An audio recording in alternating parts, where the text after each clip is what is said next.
Hi guys, and welcome back to my channel. So we're actually going to start off with a little bit of skincare today. I have been obsessing with this Wishful Skin Yo Glow Enzyme Scrub. It's like a really nice exfoliator, really great for sensitive skin, good for all skin types actually. And it just buffs away any kind of dead skin cells or anything you've got going on in your face, leaving it nice and smooth for the makeup application. Thank you so much. I just did my brows off camera quickly using my Anastasia brow wiz, nothing new there. And then I'm just taking the Skintune Blur Primer from Farsali. I forgot how much I love this. I've been using it so much recently, and it really blurs the appearance of your pores. I don't know how it does it, but it doesn't have that weird silicone-y feel. It feels really nice and soft on the skin, which is so nice. And then for foundation, I just want full coverage. I want matte. I want it to keep all the oils at base. I'm going with the Profilt'r mattifying foundation from Fenty Beauty. This is probably my ultimate favorite at the moment, especially because I'm into the more kind of matte skin. And now I'm just going in with a bit of cream contour because I want to try and sculpt out those cheekbones a little bit. We are in quarantine. I may be eating a few too many biscuits. Don't tell anyone. I mean, I feel like everyone is, so it's okay. So we might put on a few pounds. But at least we can sculpt that away with a bit of cream contour, you know. So I'm just placing it with a brush first, buffing it in a little bit, and then going in with the damp sponge. I do go in with a little bit of extra foundation as well at the end, just to go over everything. This just ensures that you've got a nice seamless look, because you never know, you might have left a little patch unblended without realising. Believe me, I've done it, and it does not look cute. So then I'm just going to take a bit of concealer. I'm only popping this in the places that I really need it and where I want to brighten and add a bit of extra coverage.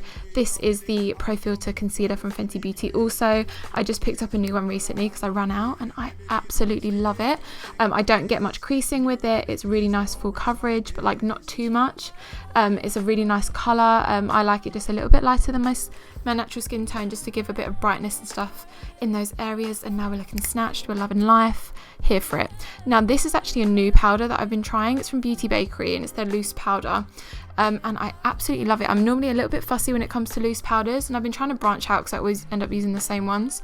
This one is really finely milled, has a nice scent, but it's nothing overpowering, not like the Huda Beauty one, which has like quite a strong scent. And it's just really nice, gives a nice kind of smoothing effect to the skin. And I just bake a little bit with it as well, because I'm obviously going to go in with some colour on my eyes, and I don't want any fallout. So I'm actually, I was kind of deciding which one to use, but decided to go in with the Lilac Pastels Obsessions palette from Huda Beauty.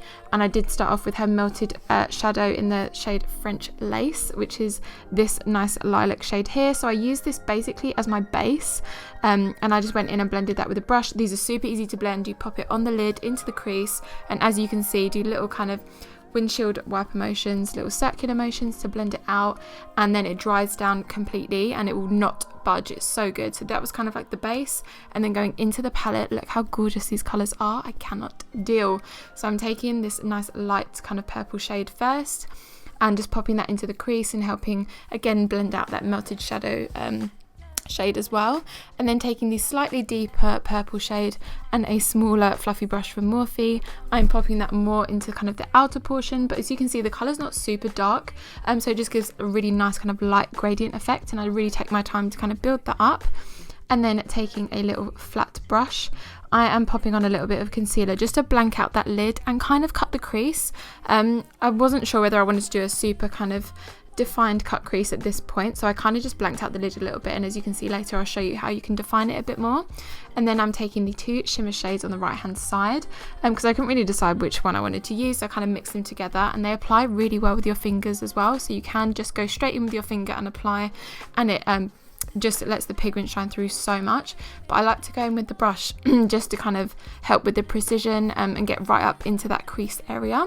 And then I kind of wanted to define the crease a little bit more, so I thought I would use the diamond drip side of the melted shadow, and I just use this to basically carve out the kind of half cut crease we've got going on, and I love how it turned out. This is a really great trick if you ever struggle to get that nice and precise.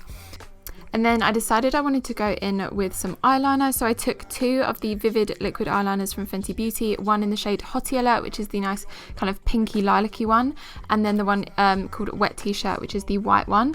For the majority of the wing I used the pink liner, and then I just added a little accent of the white one just below, and I just think it looks so cute. And then for lashes, I'm taking the Kate London lashes in the style KL18 I believe, but I will also link them in the bottom bar below. You know, we can't forget about our lower lash line, so we need to give that a little bit of love. So I'm just taking the two shades, like the lighter purple and the deeper purple shade from the palette, and popping that underneath with a nice fluffy brush. And then we are moving on to highlighter. I went in with the Dream Glow Kit from Anastasia. I honestly haven't used this in ages and I forgot how much I love it. It just looks so beautiful and pigmented. So I'm taking the more purple shade and just popping that in all of the areas that we normally like to highlight, and then in the inner corner as well, just to give a nice little pop and tie the eye look together.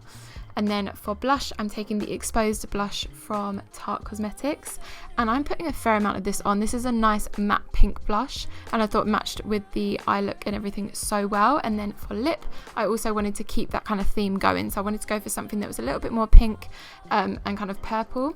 So I went with Sweet Pea. This is from Anastasia Beverly Hills. It's from the matte lipstick range, and I just love this shade. There's also one called Soft Touch, which is like a super kind of nudie pink, which is also beautiful. They're like my two favorite colors, but for this one I thought this would match the eyes perfectly. And then that is the look complete. So if you did like this video, please make sure to hit that like button and subscribe if you haven't already. I will be making a lot more content obviously in this lockdown situation, so make sure that you stay tuned for that, and make sure you leave any suggestions in the comment box below. But apart from that, I will see you guys in the next one. Bye.